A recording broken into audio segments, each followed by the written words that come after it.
So, Mother's Day is right around the corner, and although I don't have children, I do have thoughts and feelings and a mother of my own. So I wanted to talk about different themes of motherhood in literature, and also the ways in which in our culture specifically, we often deify mothers to the point that we dehumanize them. Their sexuality, their fears, their characteristics, their quirks are often undervalued or overlooked because of this one identity we are praising, that of mother. And combine that with the fact that this holiday can be painful or uncomfortable or triggering even for certain individuals who have lost their mother, who don't have a relationship with their mother, who have wanted to become mothers but for some reason have not.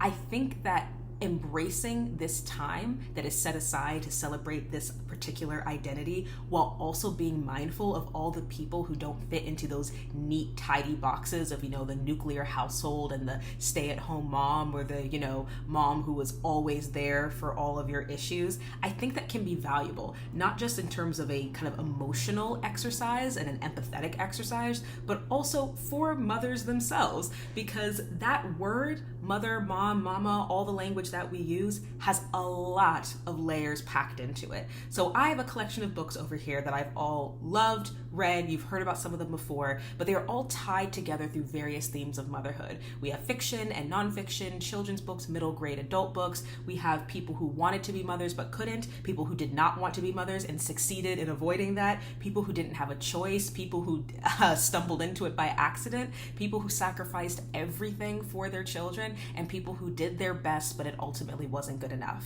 So I want to share these stories, but before I get into that, I want to thank Anna Louisa for partnering with me on this video.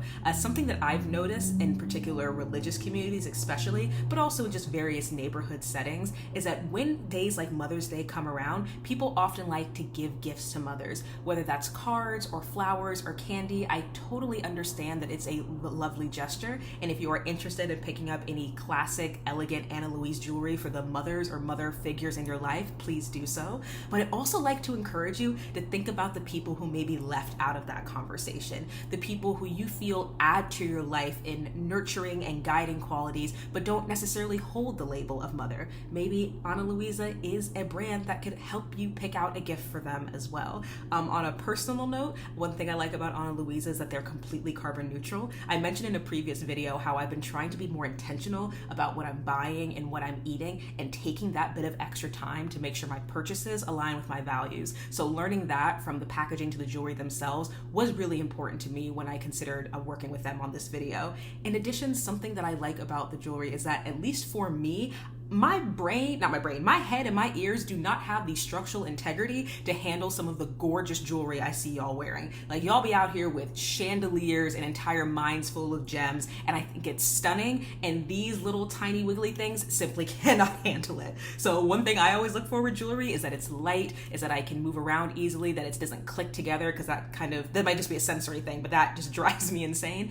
And for the days when I perhaps am falling asleep after a long night of studying without taking them out, I wake up in the morning totally fine. My hair isn't ripped out and I haven't lost any feeling in my ears. So those are particular characteristics that you may not be curious about or important to you, but I just wanted to share my personal experience because they were kind enough to send me 3 little pairs, all of which you have seen in the last few videos. So again, I would consider, if you are someone who is in the mood or in the habit of buying gifts for your mother, check out Ana Luisa, but also for the people who aren't mothers, I want to make sure that we honor them and celebrate them too.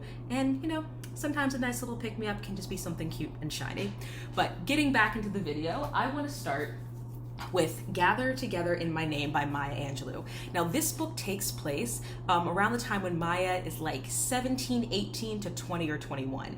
And a lot of this book, even though it is pretty short, is primarily focused on her being a young mother. So she had her child when she was a teenager. The child's father is not a part of the story, and you see her not only go through the story of self-exploration, going from being a cook to a dancer to a waitress to almost joining the army, trying to find out who she is and what she likes while trying to support her young son. And the particular part of the story that really resonated with me was a moment in which her child is kidnapped. Her child is taken by someone to a completely new state who was expecting Maya to not follow and try to get her child back. And Maya describes this really heartbreaking, intense scene where she and her child, when reunited, are hugging each other and are crying, but he's also pulling at her hair and pulling out her clothes. Maya writes that it almost seemed like he was angry at her for abandoning him because he was too young to understand what happened. And something I think is so beautiful about that interaction is the fact that Maya says that experience of losing her son and having to track him down on her own, to be clear, you know, nobody was looking out for Black women and their children at this time, and many would argue nowadays. After that experience, she said it was the first time she realized her son was a separate living being other than herself. All throughout the previous few years of her relationship with him, giving birth, being a newborn, all the way up to a toddler, she said she always thought of him as like an extension of herself, something that she loved deeply but didn't see as completely separate. And I thought that was such a valuable insight to have at such a young age, because I would argue that there are individuals who still don't see themselves as separate from their children. Their children's failures, their children's successes, their children's choices, they feel are a reflection on them. So for Maya, as a young mother who has been through it, figuring this out when her son is only a few years old, I thought was brilliant. And also Maya's relationship with her own mother is discussed in this book as well. And her mother is a character that, and I say character not as in fictional, but as a character as in, you know, certain types of energy and mannerisms, who I want to hate, but I can't. Like the type of mother who has, you know, a aura about her of class and elegance, who comes from a family of men and women who know how to take care of themselves, if you know what I mean. A type of woman who looks at Maya and sometimes is so invested in her and believes in her abilities and wants her to succeed, and other times is simply uninterested in her because she's more interested in her own life. So watching those conversations between Maya and her own mother, and also Maya and her talking to herself about her relationship with her son, make for a really interesting exploration of motherhood, because Maya and her mom are very similar in some ways, I would say, but completely different in others. So for young mothers and for children who have complicated relationships with their mothers, I'd recommend Gather Together in My Name. Next, we have A Hero Ain't Nothing But a Sandwich by Alice Childress. Now, this is the story of Benji. Benji is a 13-year-old boy who gets addicted to heroin, and the book is spread out between multiple perspectives of him, his best friend, his mother, his stepfather, his principal, his teacher, and through all these different perspectives, you see this story coming together. And while I would ultimately say it's a story of hope, the endings still left me unsettled because you ultimately don't find out what happens to Benji and if he is able to get clean and stay clean. But the mother in this story, his name is Rose. And what I find so interesting about Rose is that there are elements of her life, such as who she dates and who she romantically partners with, that feel so solidly hers. And I'm proud of her for not letting the fact that, you know, Benji's father abandoned her, not letting that fact define her, and she finds someone, Butler, who is actually interested in raising Benji as his own son, who is supportive, who takes her out, who values her, but at the same time, she is constantly racked with this guilt and fear. I'm sure a lot of mothers know that when something is wrong with your child, when your child is struggling, is it my fault? Is it something I did? What can I do? How can I support him through his addiction? How can I let him know I'm here for him and do everything in my power, whether it's taking him to doctors, whether it's turning to spirituality, whether it's praying? What can I do to help him when at the end of the day I understand that my boy is becoming a man, he is on the cusp of puberty, and he is already independent in so many ways, and ultimately he's going to have to make the decision for himself if he is going to get clean and stay clean.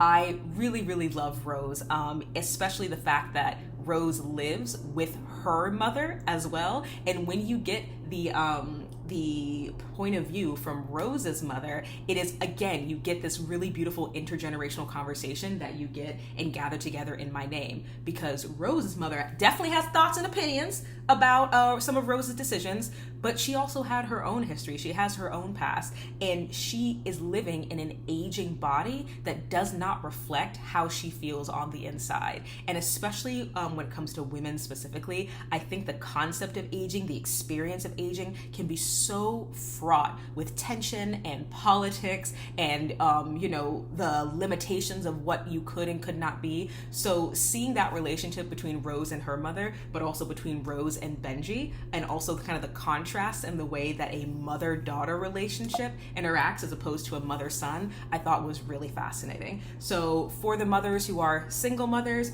for the mothers who are trying to be there for their children, their teenagers when they're struggling, but understand that at the end of the day, it's gonna have to be their choice. A hero ain't nothing but a sandwich.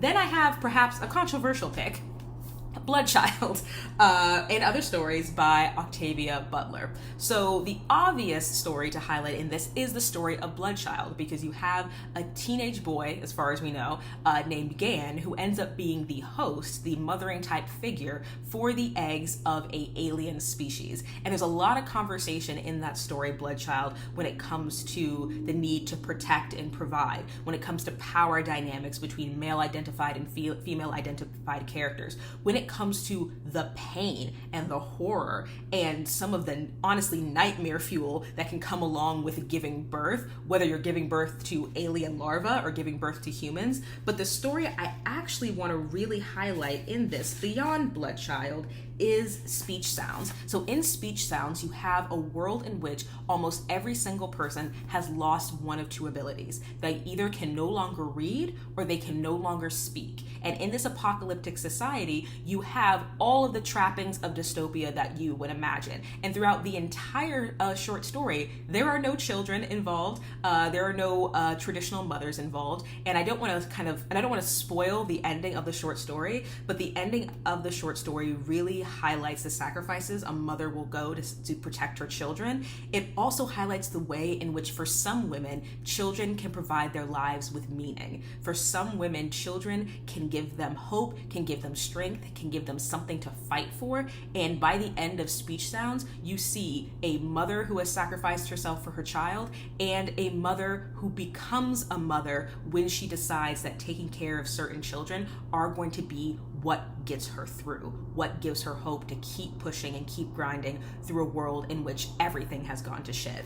So Bloodchild and other stories, Bloodchild, but also specifically Speech Sounds. The next book I want to talk about is a personal favorite of mine, and that is Sula by Toni Morrison.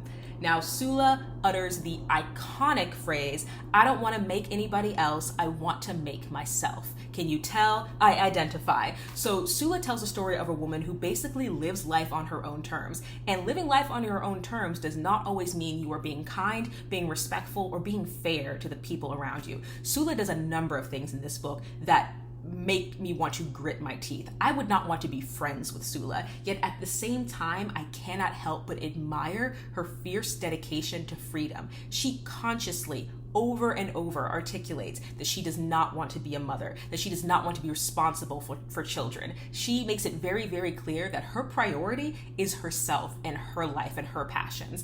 And while I can imagine some women who choose not to be mothers may object to me choosing this book because this is not, a completely sin-free martyr-like character, I don't think that child-free people who intentionally want to not have children, should fear some of the stereotypes that go around about us, that we're selfish, that, we only care about ourselves, which is the same thing as selfish, that we don't value children, that we don't enjoy being around children. Like, there are so many different reasons why an individual may choose not to have a child, and yours may not align with Sula's. I know so many people who actually want to have children in my age group, but can't afford them, or are concerned about bringing them into a world with such racism and sexism and pain, who are concerned about bringing them into a world that is increasingly warming due to the effects of climate change.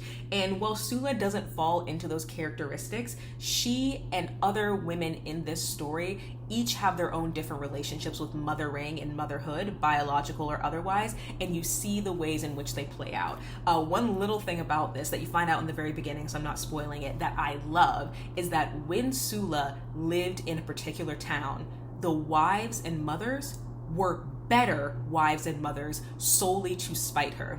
They were more doting to their children. They were more disciplined. They were more fair. They were investing more in them, as almost to convince themselves, well, I'm not like her. I'm not like Sula. And I love that Toni Morrison included that, because she showed an environment in which one woman, choosing to not have children and choosing to not have a husband positively impacts the entire community, because some of the other wives and mothers are acting in a way they perceive to be the exact opposite of her. And I just think that is so fascinating. So, Sula by Toni Morrison.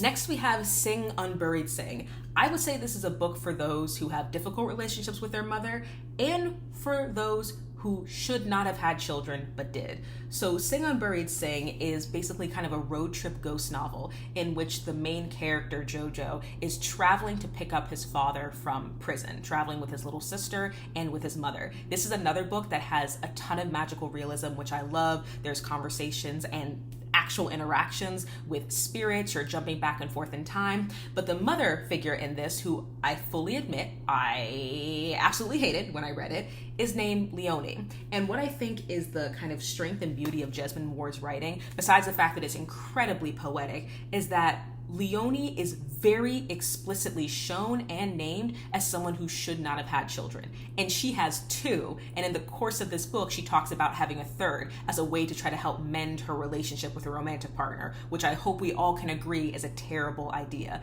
Leonie is someone who is fundamentally more concerned with herself than her children, to the point in which she will let them go without food and water all day because she's focused on what she needs, to the point in which that she is prioritized with what their legal names are, Joseph and Michaela, and resents their nicknames, Jojo and Kayla, because they separate themselves from her in that way. Joseph is the name of Jojo's white racist grandfather who refuses to acknowledge their existence, and Michaela is a reference to her white father who is in jail, Michael, and yet the children name themselves. And there also is the conversation about relationships involving intergenerational grandparents, because Jojo and Michaela are primarily raised by their grandparents. So their grandmother is their primary mother figure. So seeing the tension between Leonie and her mother about that fact is also interesting as well. Not everybody is meant to be a parent. And for some children, the parent making sure they have a safe environment and a healthy home and loving, caring people to take care of them is the best thing they can do for them. Jojo and Michaela love living with their grandparents and ultimately are able to stay with their grandparents who love taking care of them as well, and no longer have to rely on Leonie and Michael for food, for emotional support, for sustenance. And even though I am highly critical of Leonie, in my opinion, she's basically the antagonist of this novel, I really appreciated how Jesmyn Ward gave us enough information and context that made it possible for me to have empathy for her. Made it possible for me to have empathy for a teenage girl who is so head over heels in love with her high school boyfriend that they don't use protection and ends up having a mixed race baby in the South. A mixed race baby who her white boyfriend's parents literally refuse to acknowledge and have only met once in the 13 years of their life.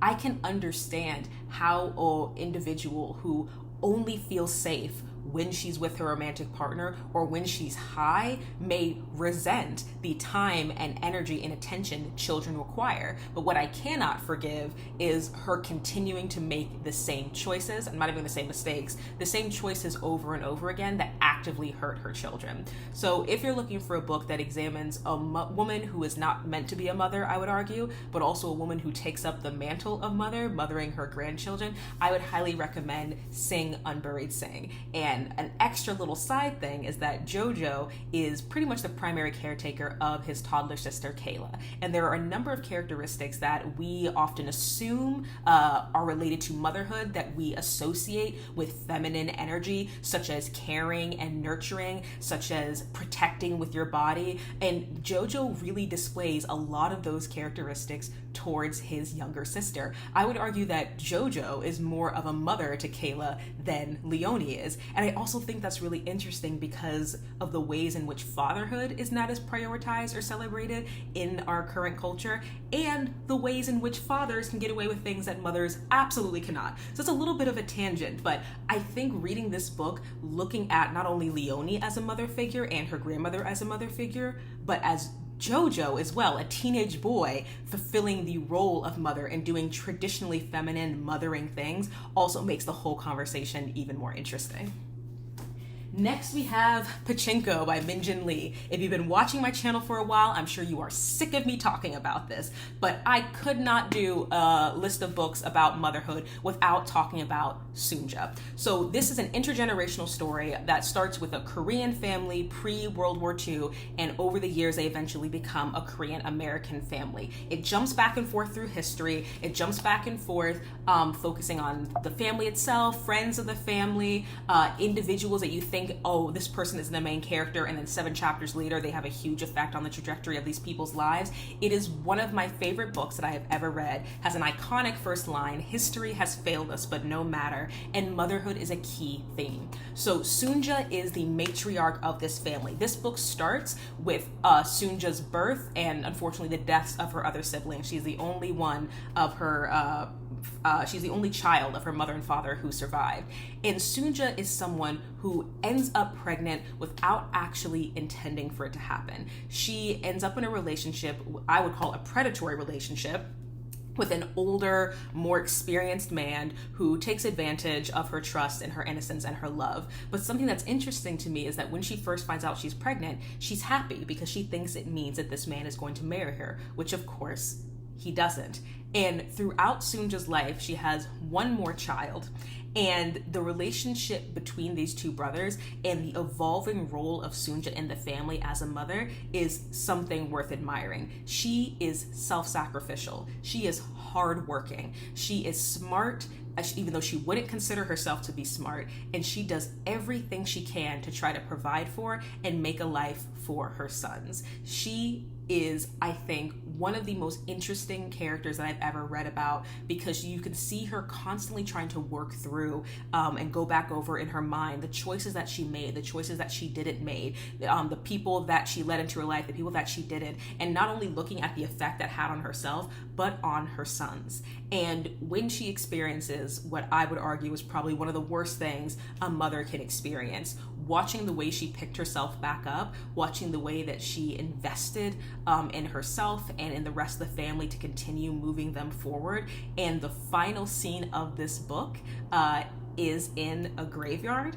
And I don't want to spoil too much, but watching her have this moment of realization and appreciation for one of her children with whom she had a very difficult relationship with was so beautiful to me, because this woman who has been through so much was still able to learn something new about her own children. This woman who has lived through World War II and occupation and, poverty. She is someone who went from living in cities and living in mansions to living in a boarding house for fishermen, or vice versa. She has lived quite a life, and yet her children are the center of it. So that is Sunja by Min Jin Lee. There also are, again, other characters in this book who you could examine when you're thinking about the role of motherhood, specifically Sunja's mother, who, once she becomes very ill at the end of the book, really brings into question, I think, some of the harsh truths about taking care of parents during an end of life period,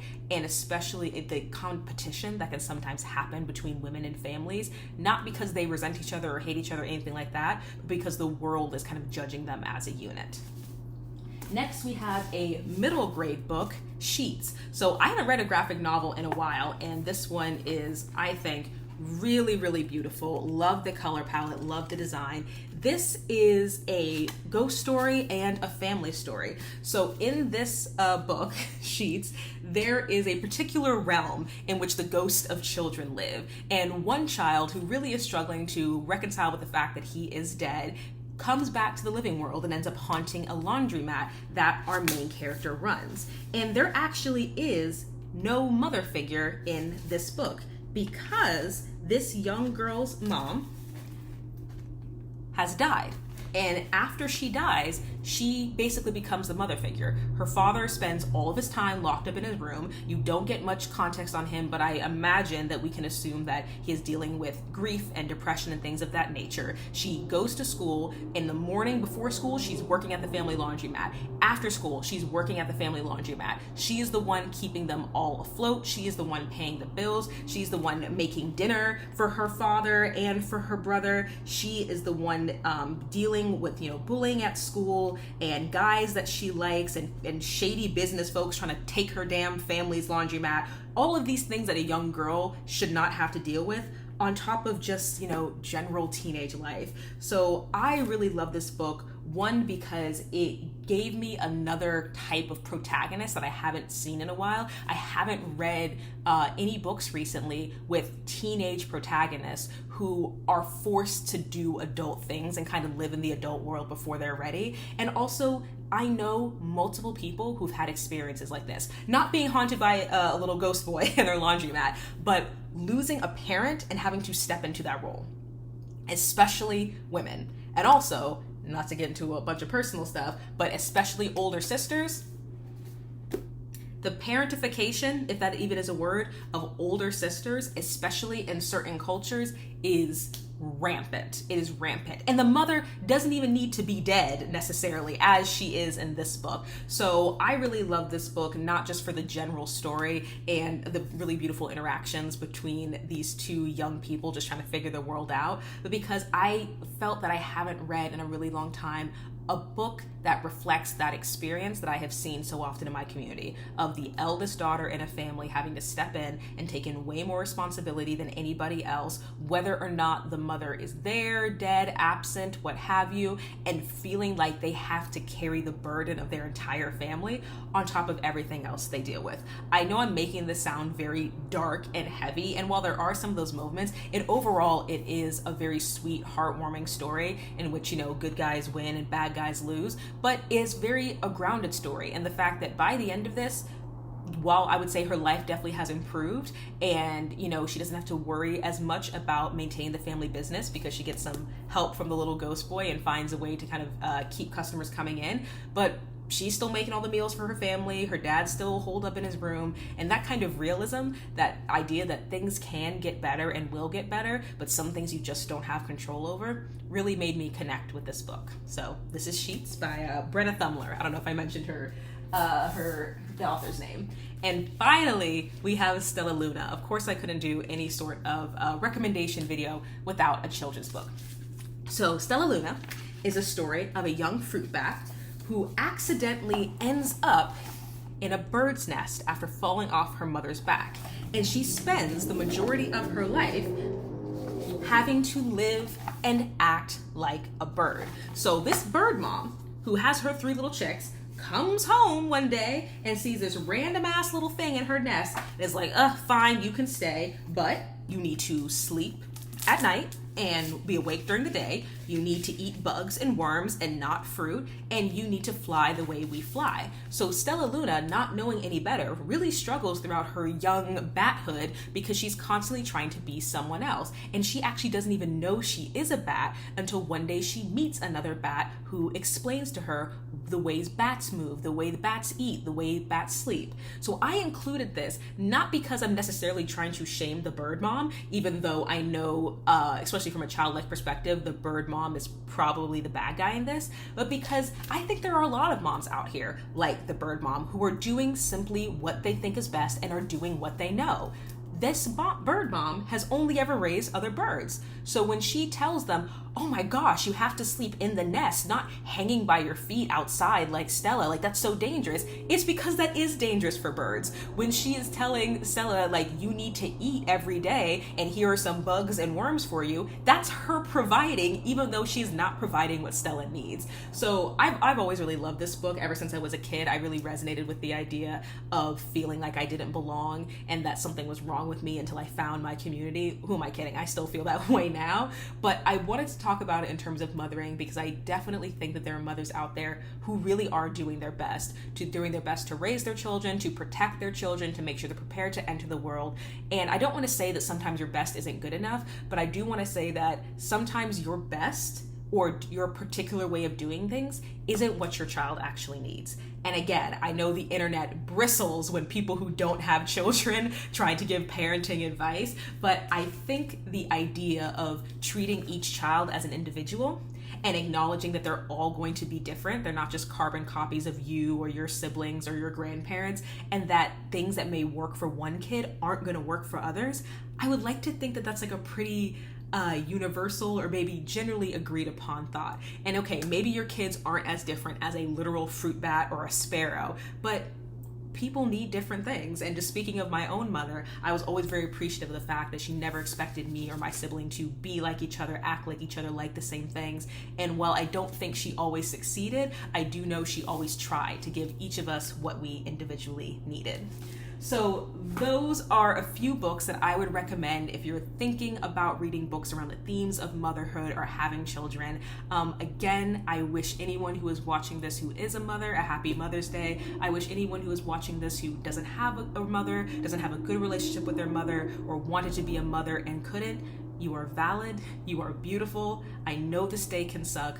Do whatever you need to do to take care of yourself, because we don't have days, at least in the American holiday calendar, to celebrate single people or widowed people or orphans. We don't have days to celebrate every single type of identity, which isn't fair, but I also think would maybe an opportunity for you to create some of your own rituals with yourself and with your community. And again, if you would like to get yourself or anyone in your community a little gift, I would highly recommend Ana Luisa Jewelry, and thank you again for working with me on this video. And as always, I'll see you next time.